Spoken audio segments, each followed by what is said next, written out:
Bismillahirrahmanirrahim. Assalamualaikum warahmatullahi wabarakatuh. Alhamdulillah, nahmaduhu wa nasta'inuhu wa nastaghfiruh. Wa na'udzu billahi min syururi anfusina wa sayyiati a'malina. May yahdihillahu fala mudilla lahu wa may yudlil fala hadiyalah.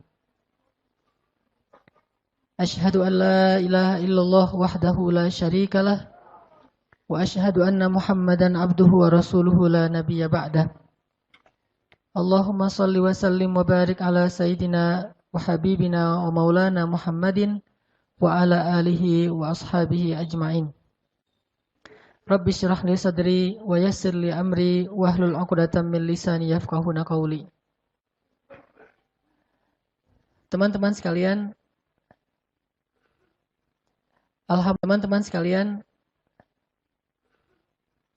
Alhamdulillah dalam beberapa pertemuan terakhir kita telah membahas pertama tema tentang pasangan atau suami istri, bahkan kajian tentang ini ada beberapa pertemuan. Kemudian kita juga sudah membahas tentang masalah hubungan kita dengan orang tua, terutama dengan ibu, bahkan dengan mertua sekalipun. Maka pada kesempatan ini kita akan melanjutkan pembahasan kita tentang hubungan dengan manusia atau hablum minan nas atau muamalah yang kali ini berkaitan dengan orang yang berada di luar rumah kita, yaitu para sahabat, teman, dan orang yang ada di sekitar kita. Hari ini kita akan membahas tentang salah satu sifat, bahkan kalau kata ulama bukan cuma sifat, tetapi karakteristik. Bahkan kalau kata ulama bukan cuma sifat, tetapi karakteristik. Bedanya sifat dengan karakteristik, kalau sifat dimiliki oleh kita dan orang lain. Sedangkan kalau karakteristik, kata ulama, itulah yang menjadikan kita khas ketimbang orang lain. Itulah yang membedakan kita dengan orang lain.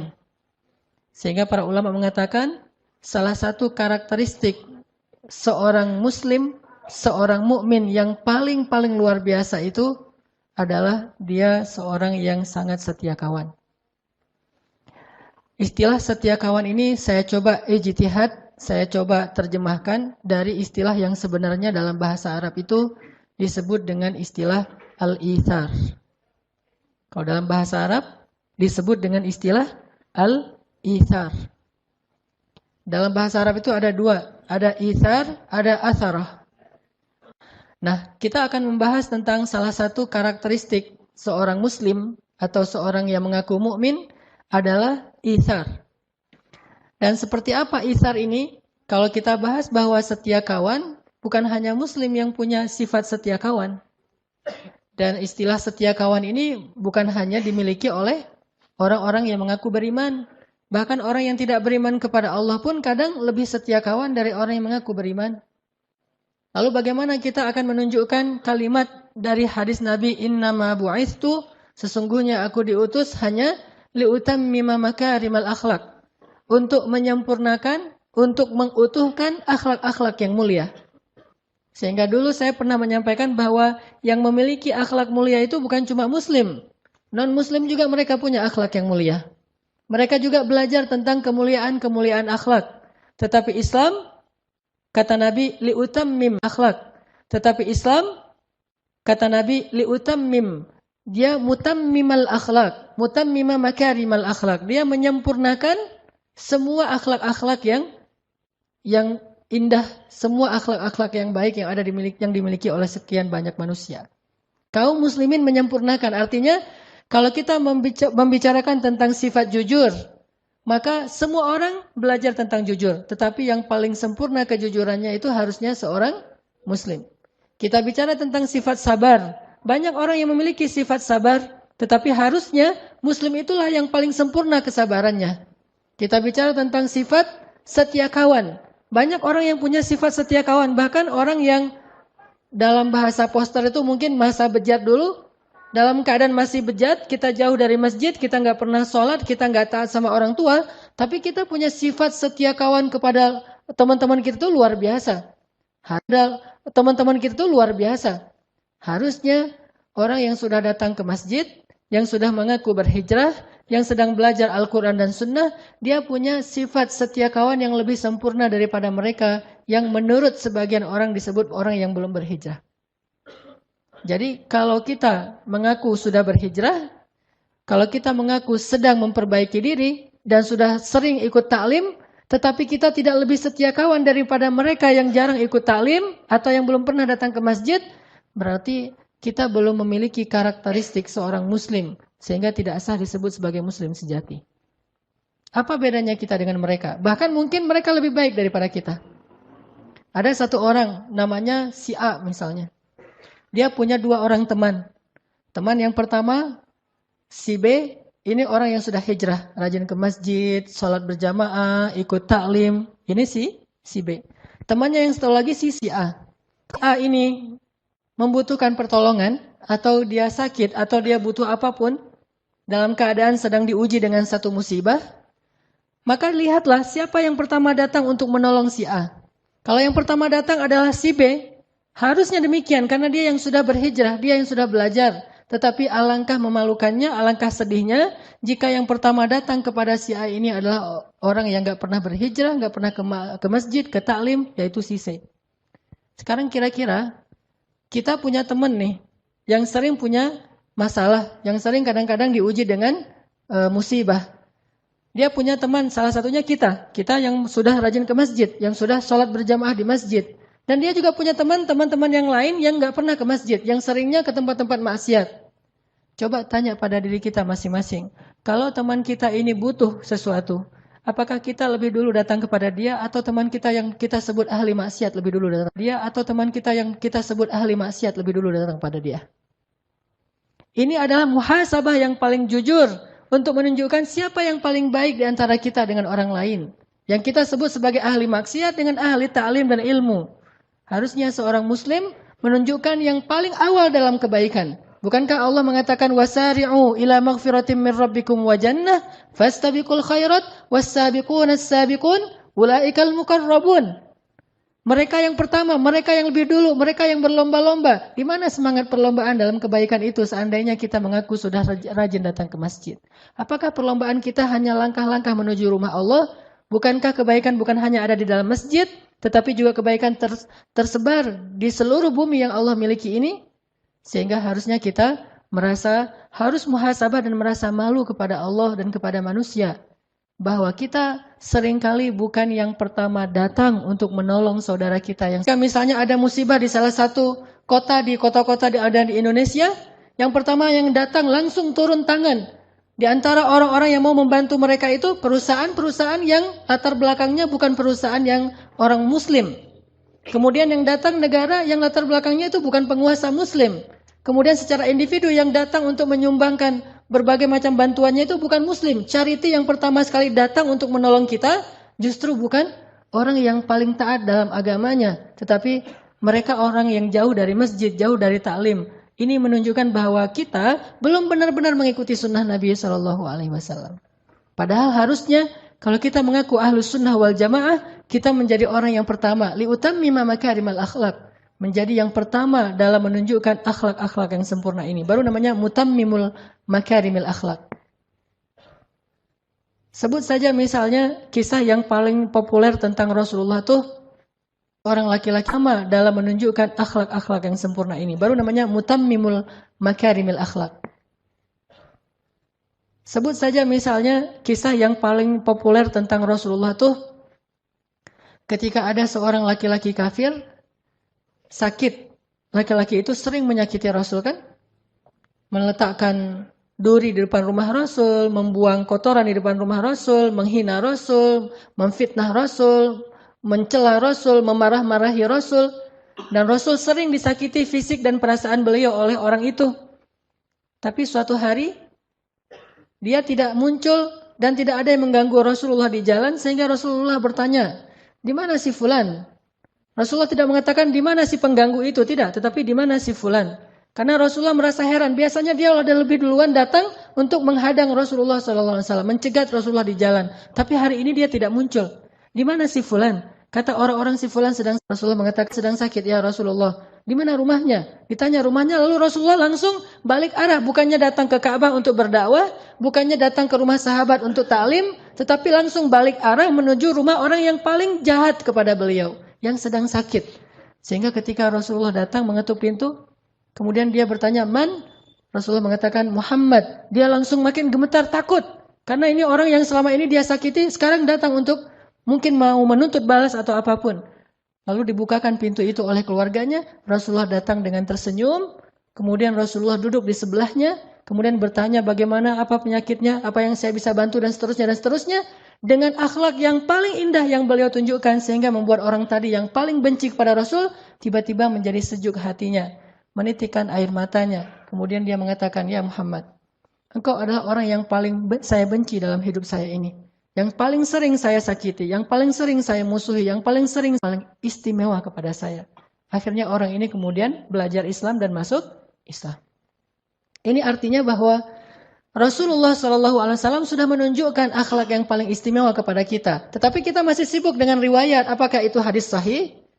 Kata ulama itu hadisnya dhaif. Kalau memang hadisnya dhaif, lalu kenapa? Apakah hadis dhaif itu tidak boleh dipakai? Bukankah hadis dhaif itu kata ulama lebih baik daripada qaulul ulama, dari ucapan para ulama? Kenapa kita yang baru belajar 1-2 hadis lalu membuang hadis-hadis dhaif, seolah-olah hadis dhaif itu tidak ada artinya? Apakah ucapan kita lebih berarti daripada hadis dhaif? Seandainya ada orang yang meminta nasihat kepada kita, maka sesungguhnya menasihati orang itu dengan hadis dhaif lebih baik daripada menasihatinya dengan ucapan dari pikiran kita sendiri. Karena hadis dhaif hanya lemah riwayatnya, tetapi bukan batil, bukan hadis palsu, berbeda dengan hadis maudhu. Banyak orang itu hadis dhaif, itu cerita dhaif, itu tidak ada riwayat yang kuat dan segala. Berbeda dengan hadis maudhu. Banyak orang itu hadis dhaif, itu cerita dhaif, itu tidak ada riwayat yang kuat dan segala. Astagfirullahalazim. Apakah kamu pikir bahwa hadis dhaif itu hina, dina dan tidak ada nilainya di mata orang-orang para ulama? Bahkan seorang ulama, muridnya Ibnu Taimiyah yang paling streng menurut sebagian orang, ulama Ibnu Taimiyah yang paling keras dalam urusan hadis, punya murid namanya Ibnu Katsir. Selain Ibnu Qayyim Al-Jauziyah, lihatlah buku tafsir Ibnu Katsir, yaitu tafsir Al-Quran Al-Azim. Di dalamnya termuat lebih dari 100 hadis dhaif. Apakah Ibnu Katsir tidak tahu bahwa di dalam kitab itu banyak hadis dhaif, yang beliau ambil itu hadisnya dhaif? Beliau tahu. Beliau ulama besar, muridnya Ibnu Taimiyah. Kenapa memakai hadis dhaif? Karena beliau tahu bahwa hadis dhaif itu tidak perlu dibuang, tetapi dia tetap dipakai sebagai motivasi, fadilah, penyemangat, selama hadis dhaif ini tidak bertentangan dengan hadis sahih. Kalau hadis dhaif bertentangan dengan hadis sahih, maka hadis dhaif di kitab beliau tentang Ihya Ulumuddin, banyak sekali hadis dhaif. Termasuk juga ulama India yang dari Jam'atut Tabligh, Fadailul A'mal. Orang membuang buku itu, tidak usah baca buku itu karena hadisnya banyak yang dhaif. Memangnya beliau tidak tahu hadisnya dhaif? Beliau tahu, beliau ulama hadis, dan dari India itu banyak sekali ulama-ulama hadis yang luar biasa. Intinya bahwa kisah ini adalah sebuah inspirasi yang luar biasa tentang akhlak Rasulullah SAW. Jauh sebelum kita mengkritisi tentang ilmiahnya, maka kita telah bisa mengambil manfaat dan hikmah yang luar biasa dari kisah ini. Di mana kita dibandingkan Rasulullah SAW dalam urusan itsar, setia kawan. Maka teman-teman sekalian, malam ini kita akan belajar menjadi orang yang lebih setia kawan. Karena kalau saya pribadi merasa sangat malu ketika saya mengaku muslim, saya pakai aksesoris yang menunjukkan keislaman saya, apalagi kalau saya membanggakan keislaman saya. Aksesoris yang menunjukkan keislaman saya, apalagi kalau saya membanggakan keislaman saya. Jangankan membanggakan, hanya pakai aksesoris keislaman. Apa aksesoris keislaman? Misalnya diantaranya saya pakai baju koko, saya datang ke masjid, saya sholat, atau mungkin pakaiannya sampai ke jubah, sorban, peci, segala macam. Atau yang bahkan bukan hanya aksesoris keislaman, kebanggaan terhadap Islam. Saya memakai baju dengan tulisan bahwa saya bangga sebagai seorang muslim, saya ini seorang muslim, so what, gitu, dan seterusnya kan ya. Kan bangga sekali ini dengan keislaman kita dan itu baik. Tetapi di situ ada beban yang luar biasa. Bebannya adalah apakah kita yang mengaku sebagai muslim, bahkan membanggakan keislaman kita, sudah menjadi orang yang paling layak disebut sebagai akhlak terindah di antara manusia? Atau jangan-jangan kita yang mengaku sebagai muslim justru orang ngelihatnya dengan sebelah mata karena yang mengaku dan membanggakan keislaman itu justru yang paling tidak baik. Atau jangan-jangan kita yang mengaku sebagai muslim justru orang ngelihatnya dengan sebelah mata karena yang mengaku dan membanggakan keislaman itu justru yang paling tidak baik akhlaknya. Ini bagi saya muhasabah dan akan menjadi rasa malu yang luar biasa sehingga mencoba untuk selalu belajar. Ada orang di belakang mobilnya ditulis La ilaha illallah. Mobil yang di belakang, di kaca belakang sudah ditulis La ilaha illallah, nggak boleh ngebut loh ya. Karena itu bebannya berat. Kalau dia ngebut nggak ada La ilaha illallah, dia tidak membawa kalimat thayyibah dalam akhlak yang khabithah. Tetapi ketika di mobil dia tulis La ilaha illallah, dia tulis misalnya muslim atau apa, dia tulis bahasa-bahasa kebanggaan Islamnya, ini hal yang positif, tidak masalah dengan itu. Kita ingin syiar, tapi syiar itu ada konsekuensinya. Jangan hanya syiar dalam bentuk teks. Tetapi ada tanggung jawab yang lebih besar daripada teks itu sendiri, yaitu tanggung jawab akhlak. Karena orang tidak lihat sholat kita. Dan mereka juga tidak akan merasa kagum dengan sholat kita. Mereka akan lihat dan kagum akhlaknya, lebih baik akhlaknya daripada mereka yang di belakang ditulis mungkin kalimat-kalimat, misalnya FBI, mungkin dia ada kalimat tentang benderanya Amerika, ada benderanya Jepang, orang bangga dengan bendera yang lain, atau minimal bendera Indonesia, kita pakai benderanya Palestina, benderanya Arab Saudi, La ilaha illallah. Ini berat membawa kalimat itu. Makanya kenapa di belakang mobil saya tidak ada La ilaha illallah? Karena saya masih suka ngebut di jalan. Alasan. Setidaknya orang tahu suatu saat saya pernah gini. Ini saya waktu itu pakai sorban. Pakai sorban mau ngajar pakai jubah. Karena lagi-lagi alasannya buru-buru gitu. Ngebut kan? Karena macet, jalannya tuh udah stuck banget. Akhirnya saya ngambil jalur yang arah berlawanan. Dan dipancing sama angkot sebetulnya. Saya ngikutin angkot aja, jalur yang berlawanan. Pas ngikutin angkot, angkotnya langsung bisa masuk, saya ketinggalan di belakang.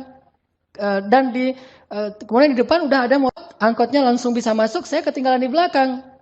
Dan kemudian di depan udah ada mobil yang berlawanan masuk. Dan mobilnya kebetulan mobil mewah. Lalu setelah itu saya buka kaca tuh mau minta maaf kepada dia, dia juga buka kaca, langsung dia teriak di wajah saya dengan kalimat dari kebun. Dan waktu itu mungkin karena dia lihat dari depan ini orang pakai sorban, pakai jubah, tapi kok ngambil jalur orang. Di situ saya merasa sangat malu, bukan marah kepada dia, justru saya menganggap bahwa dia pantas mengatakan itu kepada saya. Harusnya saya membawa aksesoris Islam, pakai sorban, pakai jubah. Belum lagi nanti kalau ada yang kenal itu Ustadz Hanan dan seterusnya. Berarti saya harus lebih baik akhlaknya daripada mereka. Yang saya maksud dengan akhlak ini bukan urusan pribadi, tetapi bagaimana sikap kita kepada orang lain. Itu terbawa. Apalagi kita, misalnya teman-teman udah pada tahu nih, teman-teman komunitasnya kita di sini, ada yang komunitasnya atlet, mungkin para atlet sepak bola, ada komunitasnya yang lain itu udah rajin ke masjid, bahkan bukan hanya tahu dari orang lain, kita sendiri yang kadang-kadang ngomong, saya ngaji di Al-Latif, saya sekarang lagi coba belajar agama dan seterusnya. Disitulah kita sebetulnya sedang diperhatikan oleh mereka. Kalau mereka memperhatikan kita, jangan buru-buru menjudge mereka bahwa mereka itu sedang curiga sama kita, menjelek-jelekan kita, enggak. Mereka sedang memperhatikan, apakah yang sudah mengaku hijrah ini lebih baik akhlaknya atau tidak. Kalau lebih baik, maka saya akan ikut dia.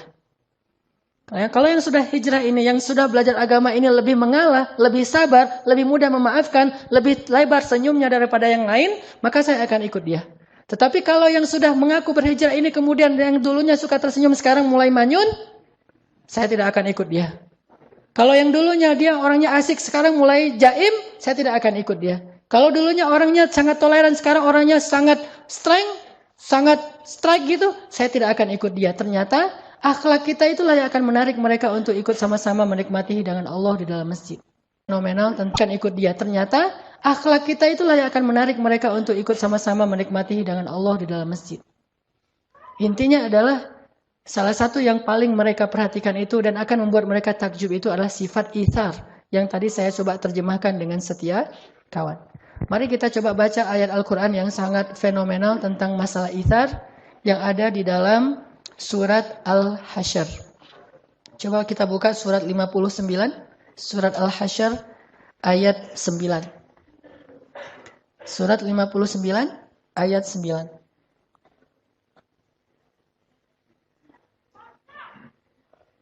Surat Al-Hasyr, surat 59, ayat 9.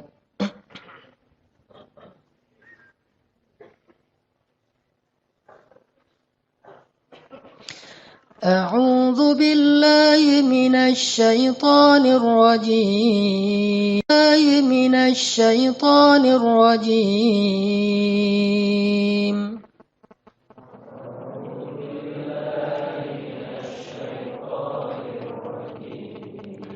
بسم الله الرحمن الرحيم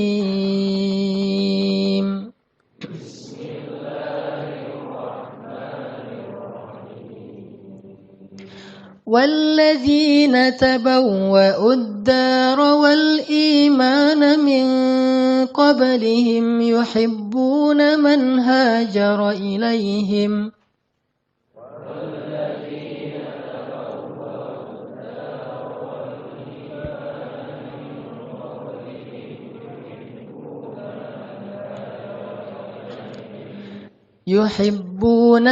هاجر إليهم ولا يجدون في صدورهم حاجة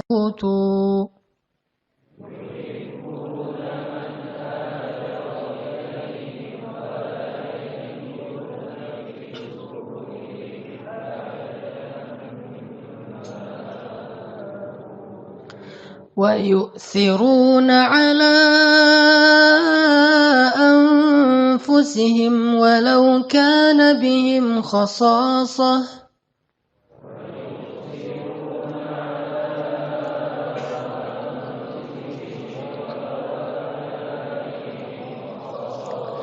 ومن يوق شح نفسه فأولئك هم المفلحون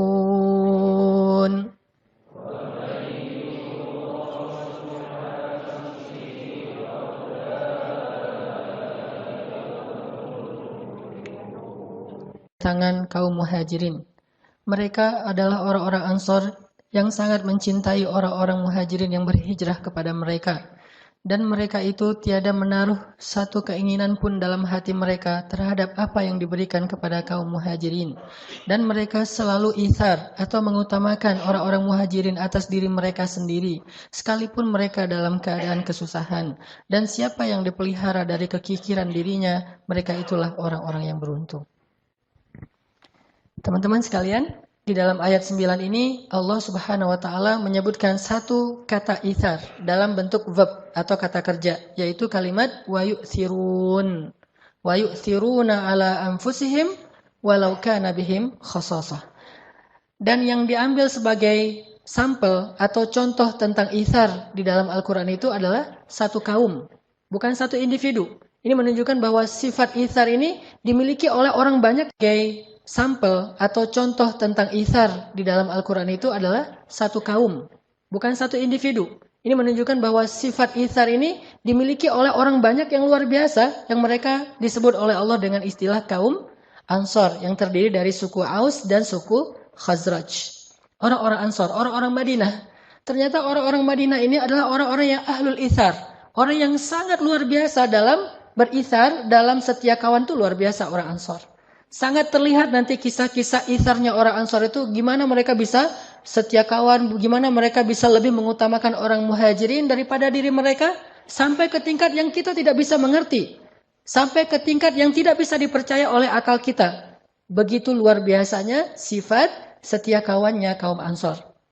Di antara contoh setia kawannya kaum Ansor misalnya, ketika kaum muhajirin datang ke Madinah, kemudian mereka membutuhkan, Ansor membagikan setengah dari rumah mereka untuk muhajirin, memberikan setengah dari tanah mereka untuk muhajirin. Bahkan ada di antara mereka yang menyerahkan seluruh hartanya untuk kaum muhajirin, dan mereka kemudian tinggal bersama keluarga mereka yang lain. Jadi kalau ada adik kakak berlima nih, maka salah satu di antara yang orang 5 ini menyerahkan seluruh hartanya, kemudian dia numpang tinggal bersama keluarganya yang lain. Saking ithar, saking setia kawannya kepada kaum muhajirin. Ini yang dilakukan oleh orang Ansar. Sehingga ketika Rasulullah dan sahabat muhajirin datang ke Madinah, mereka tidak kelaparan. Mereka tidak kedinginan. Mereka tidak kepanasan. Mereka semuanya mendapatkan tempat seperti yang mereka dapatkan di kampung halaman mereka. Karena ithar dari kaum Ansar. Siapa di antara kita yang bisa seperti ini? Datang orang yang kita tidak kenal sama sekali. Kalau ithar kepada para sahabat, setia kawan dengan teman-teman itu, ini kita mungkin bisa. Bahkan ada di antara kita yang mungkin punya pengalaman di masa-masa lalu saat kita punya komunitas motor mungkin atau komunitas hobi yang lain. Ketika ada teman kita yang misalnya anak Vespa nih, ada temannya jalan dari Bandung ke Pangandaran, sampai di daerah Pangandaran atau katakanlah misalnya Garut aja atau Tasik gitu, Vespanya mogok. Kemudian dia telepon tengah malam, jam 1 malam dia telepon temannya di Bandung. Bro, Vespa saya mogok gitu. Dan saya sekarang, kamu lagi di mana? Lagi di Tasik, nih mau ke Pangandaran. Mogok udah berapa kali dibenerin nggak bisa hidup, nggak bisa nyala. Saya sendiri sekarang di jalan. Oh ya udah, lo tunggu ya di situ ya, ntar lagi gue datang gitu. Akhirnya dia dari Bandung jauh-jauh naik Vespa juga ke Pangandaran. Untung nggak mogok lagi di daerah Ranca Ekek gitu.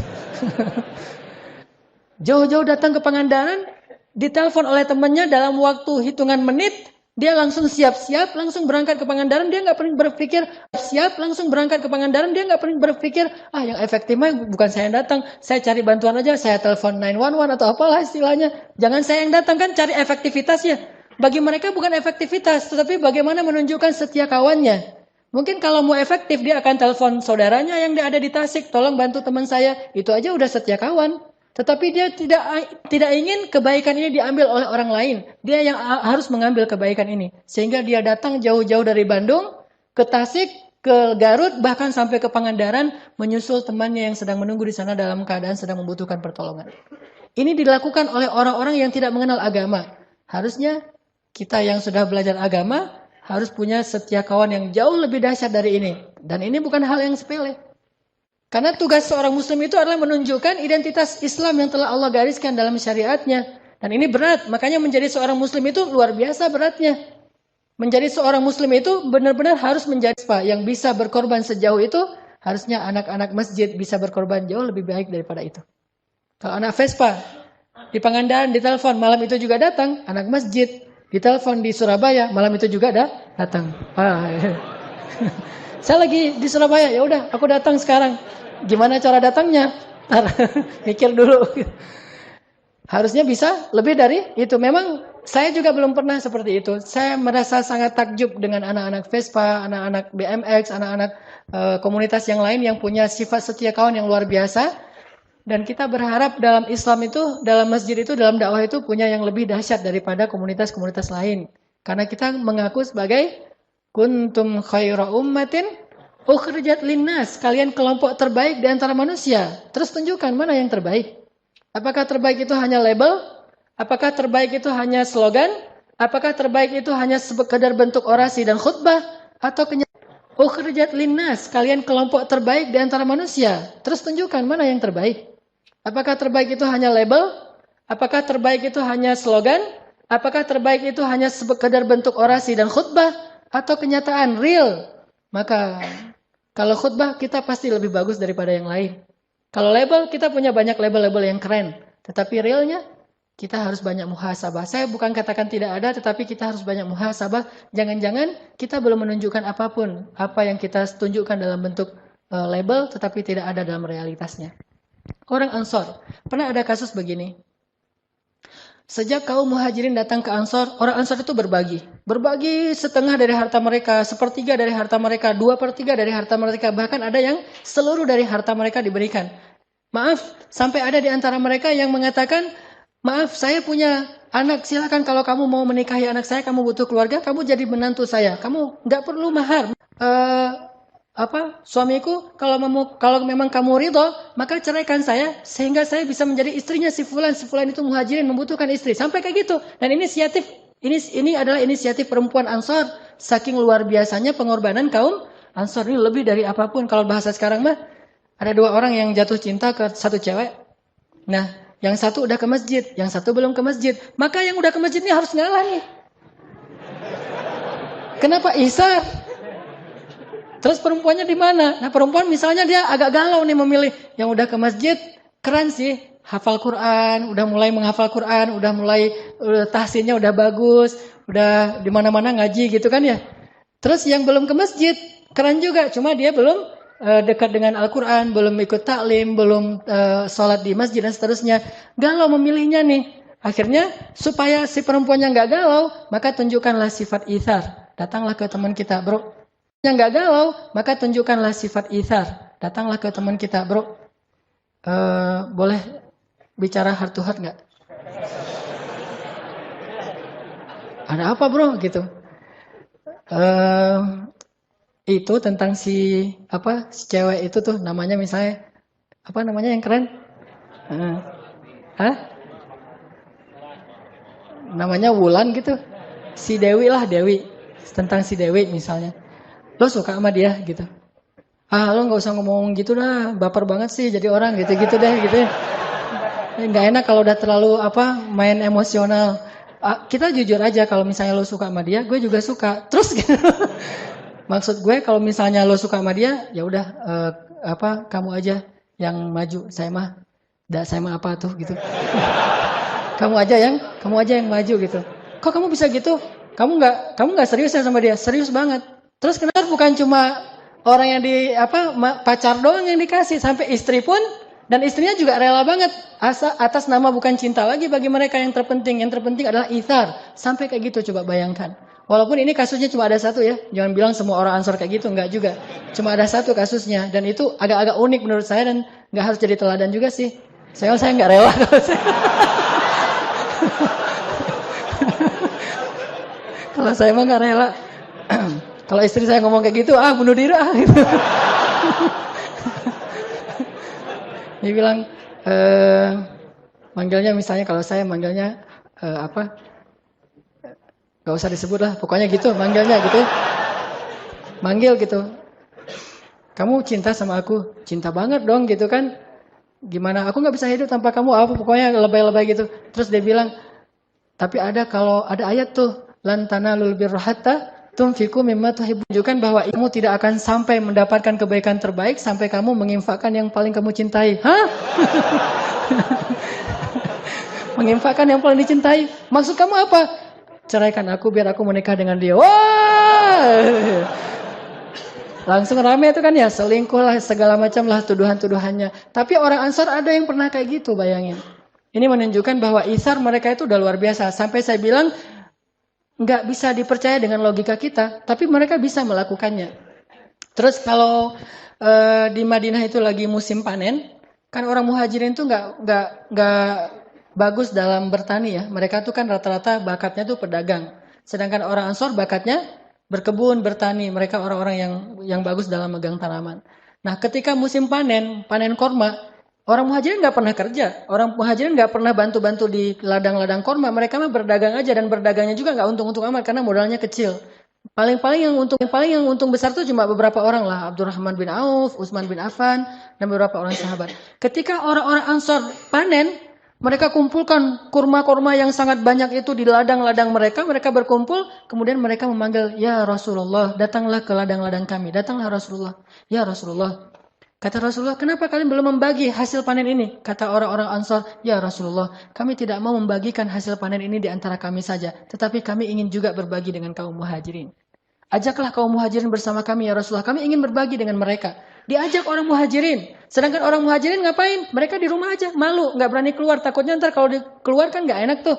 Orang lagi enak-enakan mau bagi-bagi hasil panen, kita lalu lalang kan dikira, kayaknya dia butuh tuh kan nggak enak tuh. Jadi caper gitu kan. Akhirnya orang muhajirin, ya udah di dalam rumah aja tuh. Dipanggil sama Rasul, "Ya muhajirin, keluar.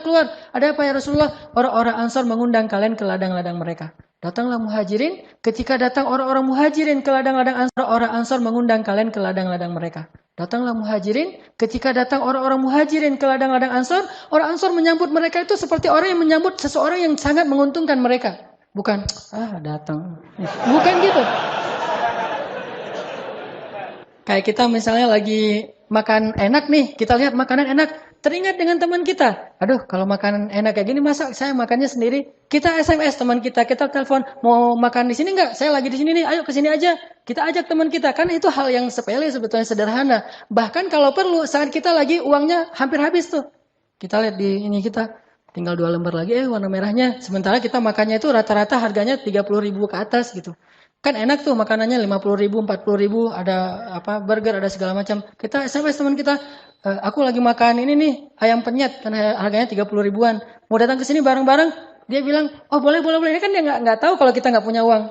Terus pesannya apa? Misalnya pesannya lebihan uang, tapi kita masih bisa memberi kepada yang lain, itu namanya itsar. Kalau sekedar memberikan yang lebih, itu namanya jud. Kalau memberikan yang kita nggak terlalu butuh, itu namanya sakha. Semua ini kebaikan. Kebaikan itu kata ulama ada 3 tingkatan. Tingkatan yang paling rendah namanya sakha. Memberikan sesuatu yang kita nggak terlalu butuh, nggak terlalu suka, yang biasa aja, yang lebih, itu namanya sakha. Sedangkan jud, itu memberikan yang kita sukai. Dan itsar memberikan yang paling kita butuhkan. Sehingga kalau kita berikan kepada yang lain, kita jadi kekurangan, bahkan kita menjadi susah. Itu namanya itsar. Orang Ansar menyambut kedatangan muhajirin ke ladang mereka itu dengan pelukan hangat. Selamat datang ya muhajirin, selamat datang muhajirin. Sini. Semuanya saling tarik-menarik untuk duduk di tempat dia. Karena kalau duduk di tempat dia, dia akan membagikan. Ini punya banyak patok nih, punya banyak spot. Kesini. Orang muhajirin jadi bingung ditarik-tarik gitu. Coba bayangin di ladangnya orang Ansar. Kalau kita, oh yang datang ya. Pura-pura sibuk aja tempat dia. Karena kalau duduk di tempat dia, dia akan membagikan. Ini punya banyak patok nih, punya banyak spot. Kesini.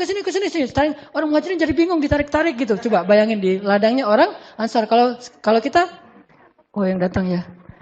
Pura-pura sibuk aja gitu. Yang lain dia telengah-telengah ngelihat, nggak ada, kayaknya nih saya nggak ada yang nyambut nih, pulang aja deh kan gitu ya. Kalau kita nggak, kalau muhajirin, kalau Ansar nggak, dia tarik ke ladangnya, kesini.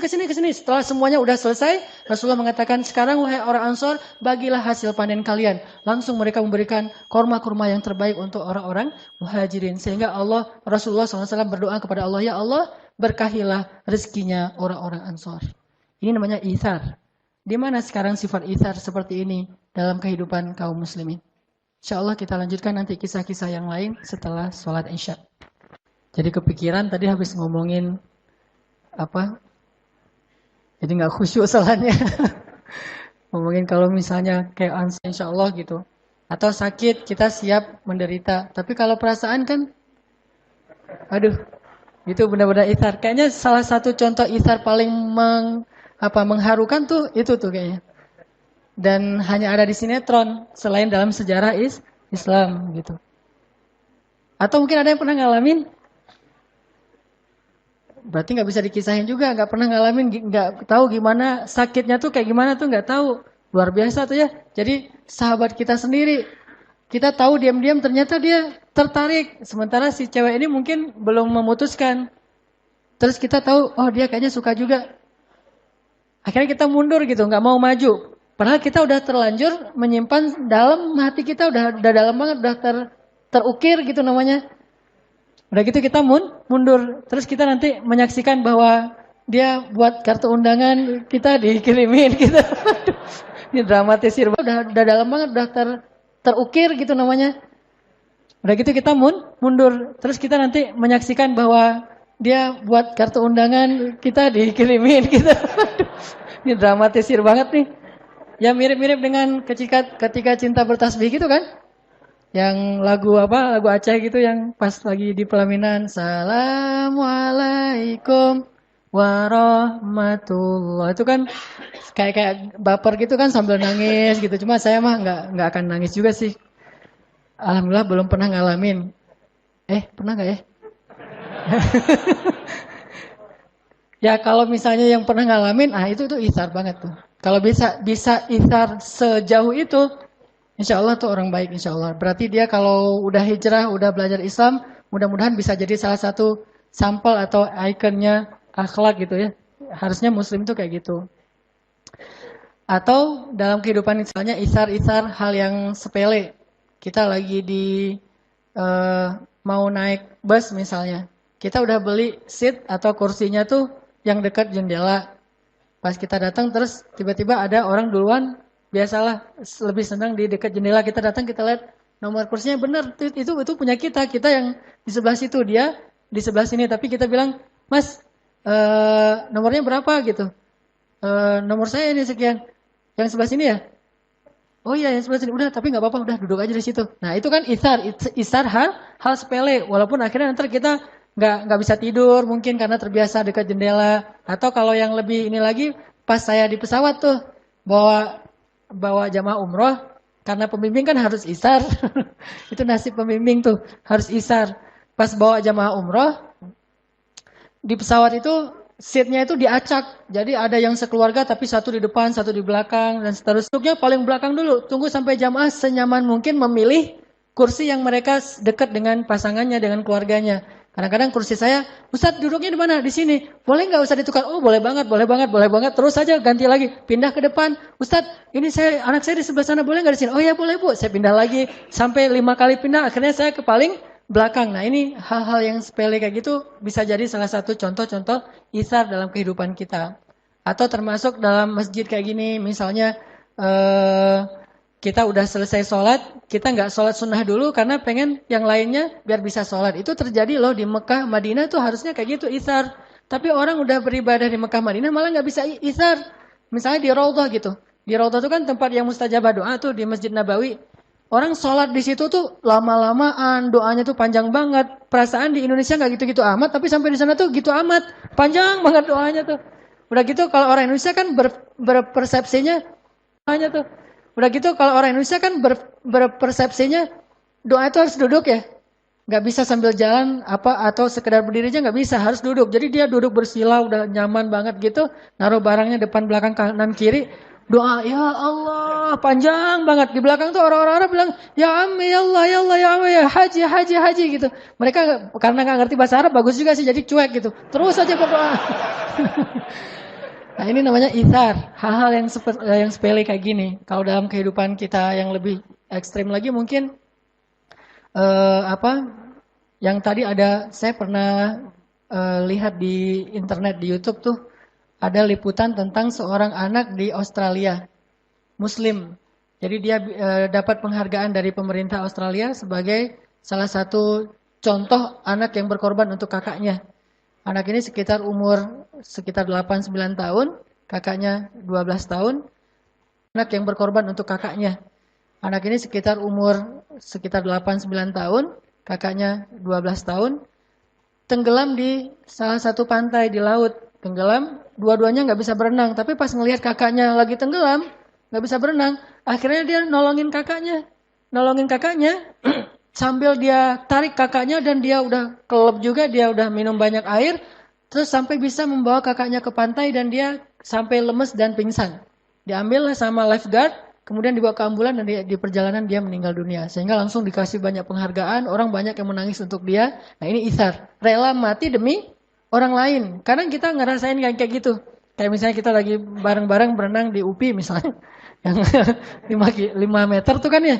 Nah ada teman kita yang ternyata terlalu pede mungkin berenangnya, main nyemplung aja deh, kira 1,5 meter. Pas dia masuk ke situ kok dalam banget masuknya. Datanglah kita ceng-ceng gitu kan.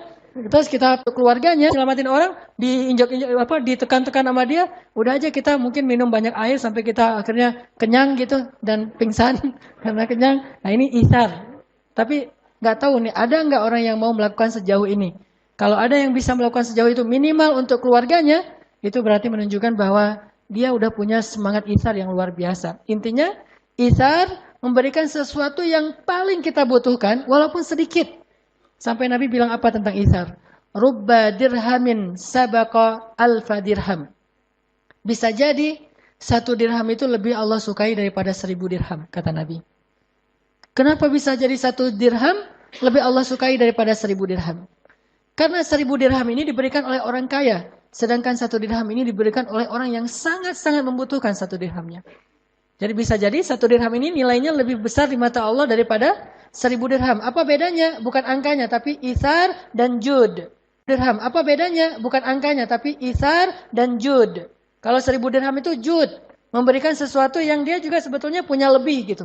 Tapi kalau itsar, memberikan satu-satunya yang dia punya dan kalau dia berikan ke orang lain dia akan susah. Itulah itsar. Sehingga ada kisah seorang ulama di zaman tabi'in.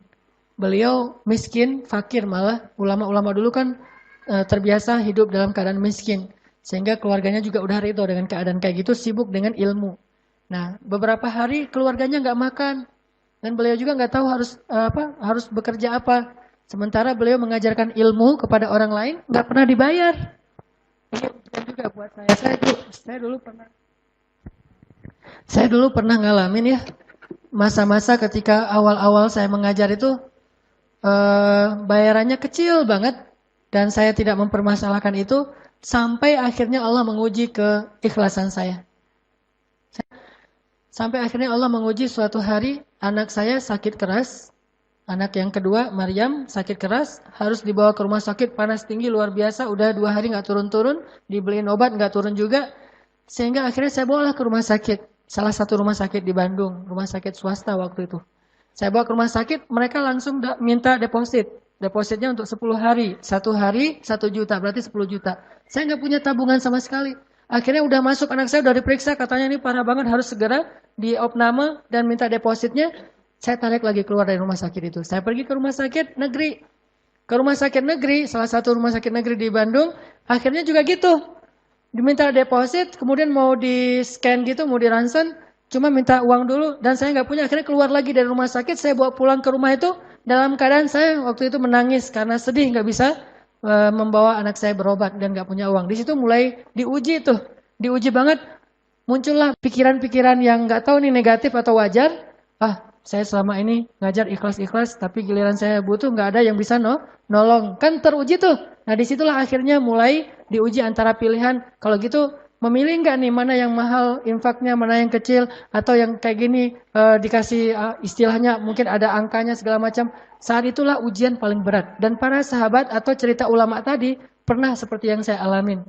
Anaknya sakit, keluarganya nggak makan sekian hari. Akhirnya dia cari pekerjaan.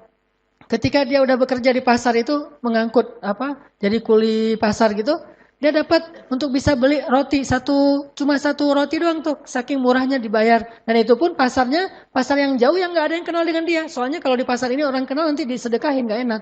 Dia pergi ke pasar yang jauh. Bekerja dapat beli satu roti. Pas dia pulang dari perjalanan dari pasar ke rumahnya, dia udah bahagia nih anak saya bentar lagi bisa makan, keluarga bisa makan. Saya ketemu dengan seorang yang jauh yang nggak ada yang kenal dengan dia. Soalnya kalau di pasar ini orang kenal nanti disedekahin nggak enak. Dia pergi ke pasar yang jauh. Bekerja dapat beli satu roti. Pas dia pulang dari perjalanan dari pasar ke rumahnya, dia udah bahagia nih anak saya bentar lagi bisa makan, keluarga bisa makan, saya bisa makan. Tiba-tiba di tengah jalan dia bertemu dengan seorang ibu dengan 3 orang putrinya, semuanya dalam keadaan kelaparan. Kata ibu ini, Pak, boleh saya minta tolong? Saya belum makan, udah berapa hari. Anak-anak saya juga kasihan belum pada makan. Ini mulai ujian nih dalam hati si laki-laki ini, ulama ini. Kemudian akhirnya setelah dia timbang-timbang, dia kasihlah setengah dari rotinya kepada ibu tadi dan setengah lagi dibawa pulang. Ketika dibawa pulang, anak-anaknya semuanya, namanya setengah roti untuk anak-anaknya yang banyak, habis semuanya dan dia nggak makan. Habis kerja jadi kuli pasar, nggak makan, setengah dikasih jatahnya untuk orang lain, setengah lagi untuk keluarga. Setelah itu tiba-tiba datanglah seseorang ke rumahnya mengetuk pintu. Assalamualaikum, waalaikumsalam. Ya, mendapatkan sekitar 100 dinar. 1 dinar sekarang harganya sekitar 2,5 juta. 250 juta isar. Orang yang rela memberikan yang paling dia butuhkan dalam keadaan sangat lapar. Dan bayangkan itu jangan sekarang. Sekarang mungkin kita nggak terlalu lapar nih. Coba bayangin pas lapar-laparnya, nggak punya apa-apa, terus teman kita datang minta pinjam uang, kita kasih. Itu benar-benar ujian ithar. Dan seorang muslim harusnya mampu melakukan hal yang seperti itu. Yu'thiruna ala anfusihim walau kana bihim khasasah. Dikasih ke orang lain walaupun dia butuh banget. Atau ada mungkin kisah yang agak-agak, yang tadi yang agak-agak ngebaper tuh. Kita mau nikah, udah ada modalnya nih. Tiba-tiba ada teman kita butuh modal juga untuk usaha atau mungkin sakit atau keluarga kita yang butuh. Terus kita mikir kan, ini saya nabung sekian tahun biar bisa nikah. Sekarang pas saya udah dapat calonnya dan saya udah punya modal untuk mahar dan acaranya, tiba-tiba ada keluarga yang sakit, yang butuh. Terus kita mikir kan, ini saya nabung sekian tahun biar bisa nikah. Sekarang pas saya udah dapat calonnya dan saya udah punya modal untuk mahar dan acaranya, tiba-tiba ada keluarga yang sakit dan dia butuh pertolongan saya. Kalau saya kasih ke dia, berarti saya ditunda pernikahannya. Kalau saya nikah, berarti saya harus menolak dia dengan walaupun rasa berat hati. Ini ada satu kalimat yang menurut saya, kalimat yang tertuang begitu aja ketika saya membayangkan. Apa kalimatnya? Menangis setelah berkorban itu jauh lebih mengharukan daripada menangis karena penyesalan. Menangis setelah berkorban jauh lebih mengharukan daripada menangisi kesalahan. Jadi kalau kita bisa berkorban kemudian kita menangis karenanya, terharu gitu, maka itu jauh lebih mengharukan daripada menangis karena kesalahan yang kita buat. Jadi lebih baik kita berkorban untuk orang lain daripada kita berbuat kesalahan. Sehingga nanti kalau kita menangisi kesalahan kita yang sekarang, itu nggak keren. Lebih keren kita menangisi pengorbanan kita walaupun kita nggak dapat untung. Namanya juga pengorbanan. Itu menurut saya lebih mengharukan. Kita melihat anak-anak kita tertawa, tersenyum bahagia, tanpa mereka tahu bahwa sebetulnya kita dalam keadaan sedang irit nih. Tapi kita kasih kepada mereka apa yang mereka butuhkan. Itu bisa mengharukan banget menangisnya. Kepada pasangan kita, kepada teman kita. Dalam keadaan sangat irit. Kita untuk, misalnya sendal kita tuh udah sobek misalnya, bahkan udah berlubang gitu sendal kita atau sepatu kita. Kita nggak beli sepatu baru atau kita punya ransel kita tuh udah sobek-sobek. Kita nggak beli ransel demi untuk bisa beli baju anak kita, bahkan bukan baju yang penting-penting amat, baju baru biasa. Atau untuk istri kita, dia lagi jalan ngelihat ada jubah yang bagus, kita beliin untuk pasangan kita. Itu jauh lebih keren. Dan itu adalah isar, belajar dari kita dibandingkan dengan para sahabat dulu. Atau nggak usah jauh-jauh para sahabat di antara kita. Orang-orang yang belum berhijrah, orang-orang yang jauh dari masjid, yang mereka bisa isar habis-habisan kepada temannya. Teman-teman yang dirahmati Allah Subhanahu Wa Taala, ada lagi kisah isarnya para sahabat yang saya pernah baca. Ketika para sahabat, salah satunya namanya kalau nggak salah Jabir bin Abdullah. Ini pernah saya kisahkan beberapa kali. Saat Rasulullah SAW dengan para sahabat sedang menggali parit Khandak dan mereka kelaparan banget, banyak yang akhirnya gara-gara ngangkat batu tuh jatuh loh. Saking kelaparannya menggali parit Khandak, saking kelaparan dan susahnya ngangkat batu tuh sampai dia jatuh dan tertimpa batu. Saking lemahnya. Tapi mereka terus bekerja, siang malam makannya cuma 1 butir kurma sama minum air. Akhirnya Jabir bin Abdullah merasa kasihan kepada Rasul yang ngelihat saking lemahnya. Tapi mereka terus bekerja. Siang malam makannya cuma 1 butir kurma sama minum air. Akhirnya Jabir bin Abdullah merasa kasihan kepada Rasul. Yang ngelihat Rasulullah itu susah banget. Dia pulang ke rumah, dia tanya kepada istrinya, istriku, ada apa di rumah kita yang bisa kita berikan kepada Rasulullah sebagai makanan? Kata istrinya, nggak punya apa-apa. Kita juga orang miskin. Satu-satunya yang kita punya itu cuma seekor domba yang masih kecil banget, yang baru berukuran yang sangat kecil, baru lahir, sama satu kalau bahasa sekarang mungkin 1 kilogram gandum yang bisa dibuat untuk beberapa potong roti. Cuma itu yang kita punya di rumah. Kata Jabir, ya sudah kalau gitu kamu tolong buatkan roti biar saya potong dombanya. Disiapkanlah daging domba, kecil banget dombanya, mungkin hampir seukuran ayam gitu, hampir seukuran kucing kecil gitu. Domba yang baru lahir. Cuma satu-satunya yang dimiliki segitu tuh. Kalau dalam bahasa, kata Jabir, ya Rasulullah, saya sudah mempersiapkan jamuan makan malam. Kalau Rasulullah selesai bekerja nanti, datanglah ke rumah saya untuk makan malam bersama. Saya siapkan jamuannya. Rasulullah bahagia banget kan? Bayangin, yang ngundang itu orang miskin loh. Dan Rasulullah udah curiga, pasti makanannya cuma segitu-gitu aja. Namanya juga Jabir. Siapa yang gak kenal Jabir dengan kemiskinannya? Sehingga kalau yang undang itu Jabir, paling ya gitu-gitu aja lah makanannya. Rasulullah tahu itu. Tapi Rasulullah saking bahagianya diundang walaupun cuma sederhana makanannya dan tahu cukupnya paling banyak untuk 3 orang. Dan Jabir udah mengatakan cuma untuk 3 orang ya Rasul. Rasulullah langsung berdiri mengatakan, wahai para sahabat. Yang jumlahnya berapa? 1000 orang. Wahai para sahabat, Jabir ngundang kita makan di rumahnya. Wallahu Akbar gitu semuanya. Bayangin. Jatah makan 3 orang diundang kepada 1000 orang. Rasulullah tuh nekat juga ya. Ya sahabat. Dan itu 1000 orang tuh lapar semua loh. Diundang kepada 1000 orang. Rasulullah tuh nekat juga ya. Ya sahabat. Dan itu 1000 orang tuh lapar semua loh. Lapar semua berhari-hari gak makan. Jabir mengundang kita untuk makan di rumahnya. Semuanya bertakbir Allah Akbar, Masya Allah, Jabir apa? Jabirnya pucat, langsung lari tuh. Lari nemuin istrinya. Wah istriku gawat. Kata istrinya, kenapa? Ternyata yang akan datang itu bukan cuma 3 orang sahabat, tapi ada ratusan, bahkan 1000 orang. Kata istrinya dengan tenang, siapa yang mengundang mereka? Engkau atau Rasulullah? Kata Jabir, Rasulullah, aku cuma mengundang Rasulullah sama 2 orang sahabat. Kata istrinya, kalau Rasulullah yang mengundang, biarkan mereka datang. Allah dan Rasul lebih tahu. Datanglah Rasulullah dengan orang-orang yang beringas semua nih yang datang. Rumah Jabir kecil, nggak muat untuk semua orang. Akhirnya makannya di luar rumah. Lihat di sini, kalau kita misalnya dapat undangan yang kayak gini, cuma untuk dapat undangan yang kayak gini cuma untuk satu orang atau mungkin porsinya kecil, tapi kita masih ingat teman kita bahkan rame lagi yang pastinya kita nggak akan dapat jatah mungkin. Jadi hal yang sedikit dibagi rame, saking setia kawannya. Maka Rasulullah ngajak orang yang 1000 dan beliau tahu kalau mereka udah datang mereka lupa bahwa itu Rasulullah, makan aja semuanya. Sering kayak gitu soalnya. Rasulullah dilupain sehingga Rasulullah diam-diam aja nggak makan, yang lain pada makan. Baru nanti setelah mereka kenyang udah pada sendawa gitu, udah gelegean kalau kata orang Sunda apa? Terap gitu. Jadi udah gelegean, udah terap, baru mereka tanya, loh Rasulullah kok nggak makan? Rasulullah kan sering digituin. Rasulullah bilang, udah biarin aja.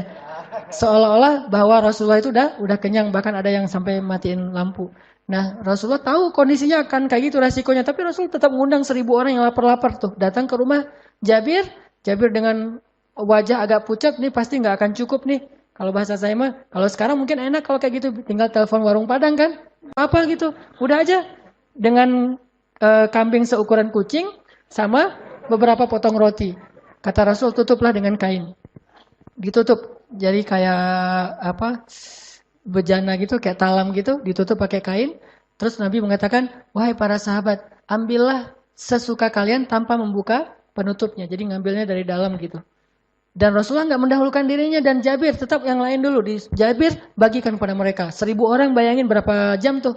1000 orang dibagikan satu bejana, satu talam gitu. Ngambil roti. Ini kayaknya tulang nih, daging nih. Ambil gitu. Ini kayak tulang, daging. Ambil. Namanya orang Arab, bayangin. Itu orang Arab lapar lah gitu. Orang Arab nggak lapar aja. Makanya banyak kan gimana orang Arab yang lapar. Sahabat lapar banget. Pasti makanya banyak banget. Ngambil. Semuanya sampai 1000 orang. Tapi gundukan penutupnya itu masih kayak penuh gitu. Nggak sampai kempes. Dan Jabir mulai curiga kok berat. Semuanya sampai 1000 orang. Tapi gundukan penutupnya itu masih kayak penuh gitu. Nggak sampai kempes. Dan Jabir mulai curiga kok beratnya nggak berkurang. Setelah semuanya udah selesai makan, Rasulullah nggak makan. Memperhatikan mereka makan tuh kayak ibu ngasih makan anaknya. Kayak gitu Rasulullah ke sahabat. Mereka semuanya lahap. Wah, lupa sama Rasulullah. Udah selesai semuanya makan, mereka pamit. Dan lupa Rasulullah belum makan. Setelah mereka semuanya pamit, Rasulullah memanggil Jabir dan istrinya, duduklah, sekarang bukakan penutupnya. Pas dibuka, semuanya masih utuh seperti awal. Sama sekali seperti nggak ada yang makan. Jangan-jangan itu kayaknya halusinasi makannya. Sampai di rumah kok saya masih lapar ya. Enggak, ini mah bukan magician ya. Jadi bukan lihat tatap mata saya. Makanlah gitu. Enggak. Ini berkah banget. Jadi pelajarannya bahwa ternyata itsar itu memunculkan keberkahan. Dalam itsar itu Allah berikan rezeki yang luar biasa. Sehingga akhirnya Jabir makan dengan luar biasa semangatnya dan akhirnya kenyang semuanya. Bilal juga pernah digituin, Abu Hurairah juga pernah gitu. Tidur di mihrab, ngeringkuk gitu. Bukan tidur sih, sujud. Tapi nggak menghadap ke kiblat, menghadap ke sana tuh. Sujud di mihrab.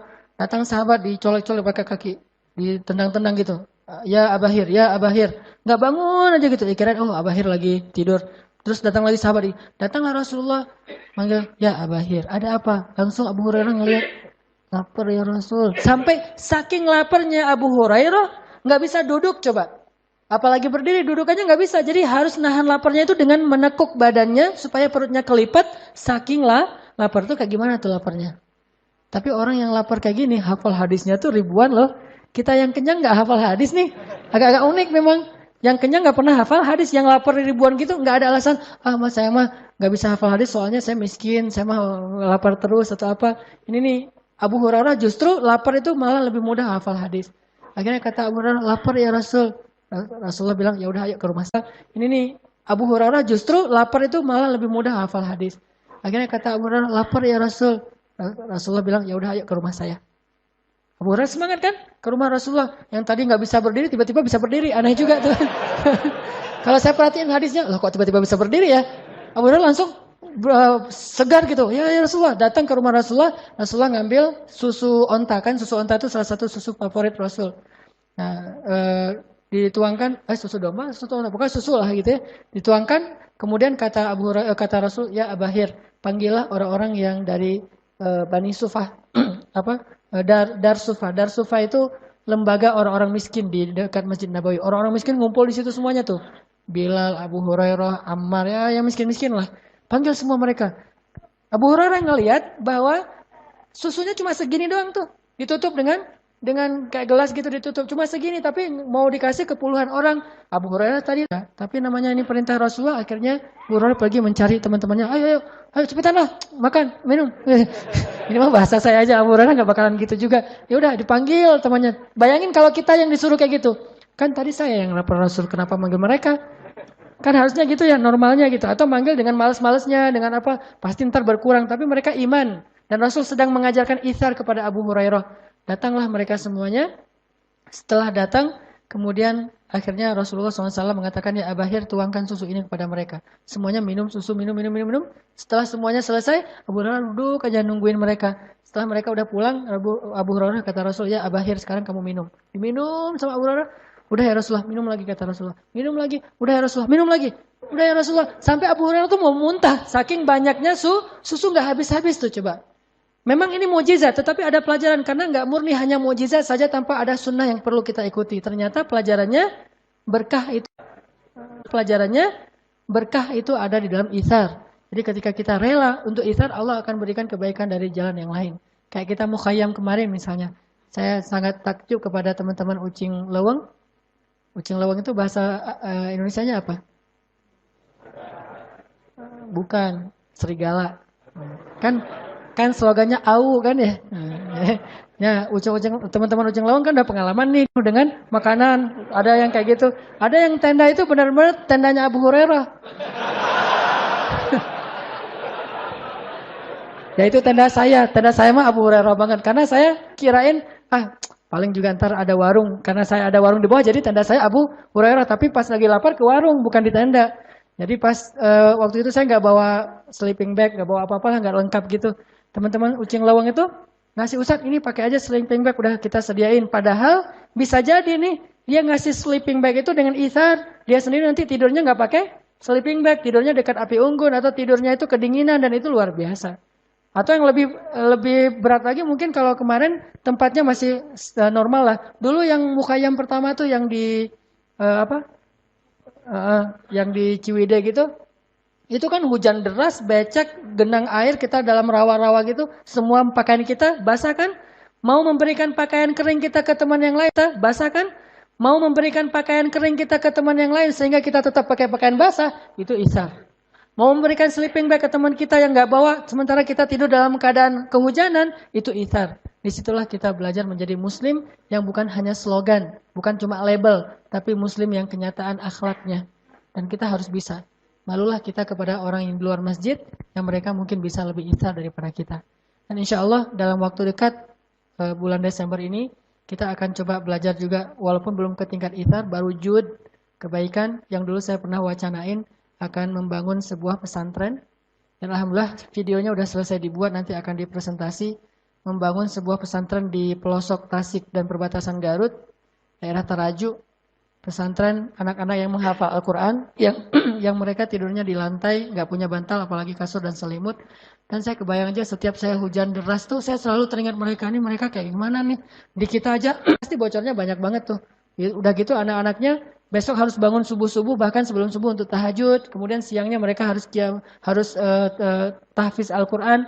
Jadi tetap mereka dalam keadaan susah, tapi masih mau menghafal Al-Quran. Mudah-mudahan nanti kita semuanya bisa terlibat walaupun dalam bentuk apapun untuk membangun sebuah pesantren sehingga dakwah kita ini bukan cuma orasi di atas mimbar. Tapi saya berharap dakwah kita ini, saya senang sekali kalau ada dakwah yang punya semangat humanis. Karena Rasulullah itu orang yang sangat humanis. Jadi dakwahnya bukan hanya ilmiah, tapi ilmiah yang humanis, sangat sensitif dengan kebutuhan-kebutuhan manusia. Walaupun hal kecil yang kita lakukan, tapi alhamdulillah ada beberapa teman yang mau gabung nih. Teman-teman dari Harley mau gabung. Teman-teman dari komunitas yang atlet mau gabung. Kemudian dari beberapa kantor PT juga mau gabung. Dan dari ibu-ibu juga ada beberapa orang dari akhwat dokter PT juga mau gabung.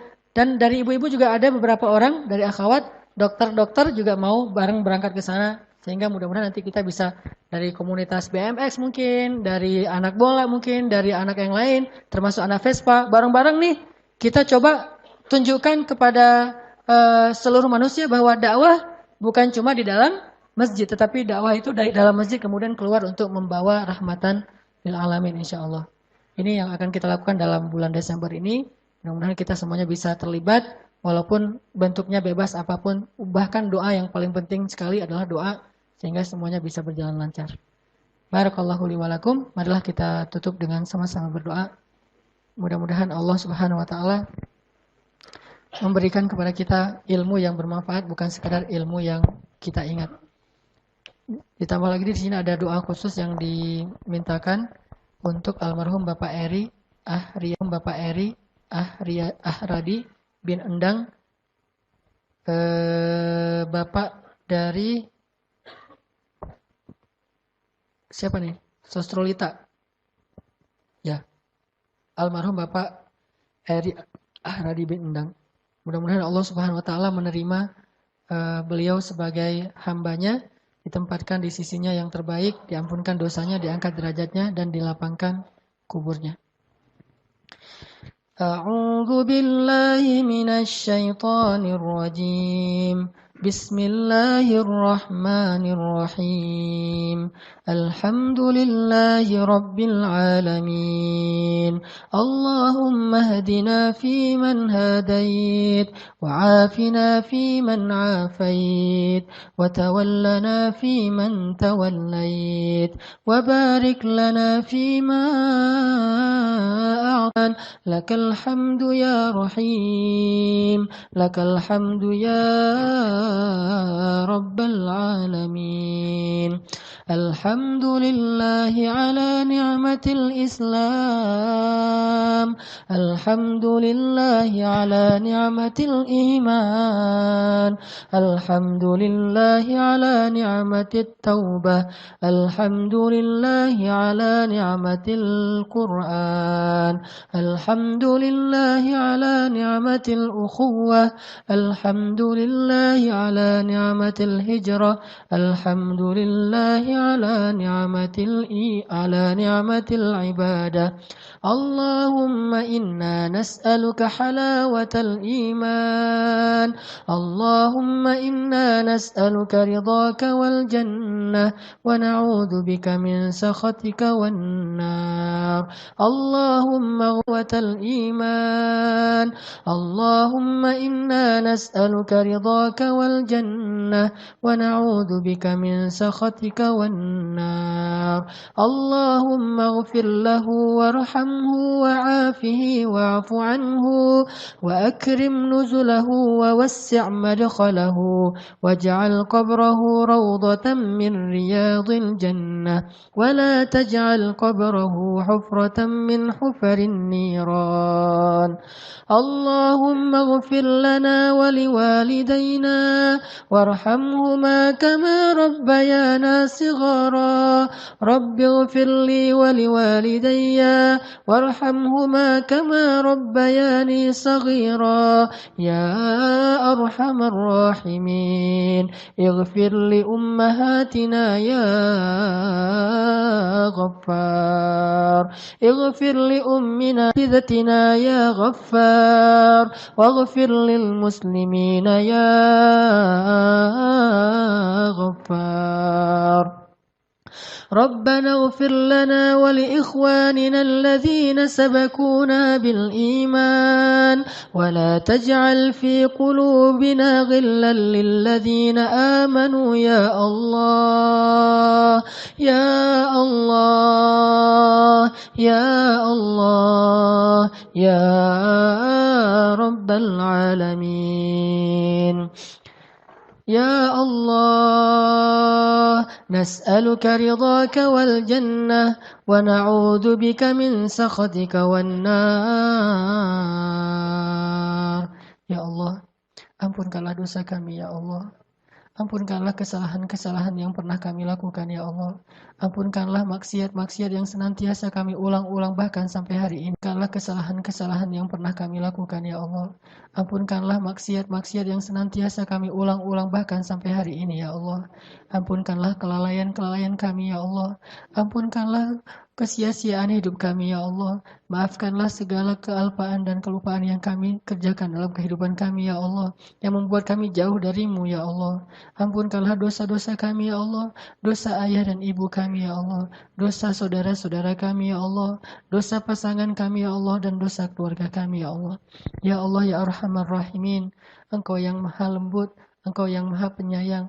Dengan kasih sayangmu Engkau telah selamatkan kami dari jurang-jurang api neraka. Engkau hantarkan ke dalam hati kami iman dan hidayah.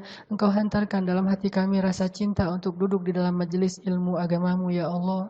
Engkau jadikan kami rasa cinta ke dalam rumahmu ya Allah, sehingga kami lebih ringan melangkahkan kaki kami untuk datang ke masjid-masjidmu ya Allah. Majelis ilmu agamamu ya Allah. Engkau jadikan kami rasa cinta ke dalam rumahmu ya Allah, sehingga kami lebih ringan melangkahkan kaki kami untuk datang ke masjid-masjidmu ya Allah. Ya Arhamar Rahimin, di sana di luar sana masih banyak dari sahabat-sahabat kami yang masih enggan untuk masuk ke dalam rumah-rumahmu, bukan karena mereka benci kepadamu ya Allah, tetapi karena mereka belum paham ya Allah. Ampunkanlah dosa sahabat-sahabat kami ya Allah, yang mereka masih belum mau datang ke rumahmu ya Allah, bukan karena mereka jahat, tetapi mereka belum mengerti ya Allah. Ajarkanlah kepada mereka apa yang Engkau ajarkan kepada nabimu. Ajarkanlah kepada mereka apa yang Engkau ajarkan kepada para sahabatmu. Ajarkanlah kepada mereka apa yang Engkau ajarkan kepada hamba-hambamu yang soleh ya Allah. Ya Allah, berikanlah kebaikan yang kami rasakan saat ini di rumahmu kepada sahabat-sahabat kami yang ada di luar sana ya Allah. Ketuklah hati mereka agar mereka mau datang ke masjid-masjidmu, agar mereka mau duduk di dalam majelis-majelis ilmu agamamu. Maafkanlah kami jika kami tidak sabar terhadap kesalahan-kesalahan yang mereka kerjakan. Jika kami belum sabar untuk mengajak mereka dengan akhlak yang baik, justru mereka menjadi semakin jauh dari rumahmu karena ketidaksabaran kami dalam mengajak mereka ya Allah. Ya Allah, masukkanlah kami ke dalam surga bersama sahabat-sahabat kami itu ya Allah. Jadikanlah kami sahabat di masa jahiliyah dulu menjadi sahabat juga di masa-masa yang telah kami bertobat ya Allah. Jika kami dulu bermaksiat kepadamu dalam keadaan berteman dan akrab, sekarang jadikanlah kami beribadah kepadamu juga dalam keadaan berteman dan akrab ya Allah. Dalam keadaan bersahabat ya Allah di dunia dan di akhirat insya Allah. Ya Rabbal Alamin, selamatkanlah pemuda-pemuda Islam yang ada di Indonesia dari segala macam fitnah dunia ya Allah. Selamatkanlah akhwat perempuan-perempuan muslimah dari fitnah aurah dan fitnah dunia ya Allah. Jadikanlah pemuda-pemudi Islam itu tumbuh dalam ketaatan ya Allah, sehingga mereka mendapatkan salah satu naungan-Mu di padang. Dengarlah doa-doa kami ya Allah. Tetapkanlah hati kami dalam hidayah ya Allah. Janganlah Engkau matikan kami dalam keadaan su'il khatimah ya Allah. Janganlah Engkau matikan kami dalam keadaan bermaksiat kepadamu ya Allah.